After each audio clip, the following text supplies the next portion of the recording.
শোন, আমার সাথে পাঙ্গা নিয়েছে আর আমি ছেড়ে দিয়েছি এরকম তো কোনোদিনও কিছু হয়নি। আরে আমার সিটে এটা আবার কে বসে আছে? আরে কারা সব নতুন নতুন চলে আসে আমার সিটে বসে। হ্যালো, এই যে উঠে যাও, এটা আমার সিট, তাড়াতাড়ি করো। এটা তোমার জায়গা। তোমার নামটা কি?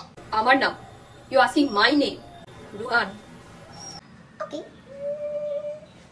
না, কোথাও তো লেখা নেই। এই জায়গাটা কি বাই চান্স তোমার নামে রেজিস্ট্রি করা আছে? কি করছে? শোনো, আমার সাথে পাঙ্গা নিও না, আমি কিন্তু খুব ডেঞ্জার। টিচাররাও কিন্তু আমার সাথে ফিরতে ভয় পায়, তাই সেই মতন চুপচাপ 1 মিনিটের মধ্যে উঠে যাও, অন্য কোথাও বসো আর আমাকে সরি বলবে। বুঝে গেছে? ভালো ভালো। এটা কি করলে তুমি?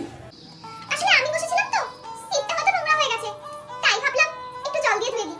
এবার তুমি বসতে পারবে, রেবেল কেট। তোমাকে আমি দেখে নেবো।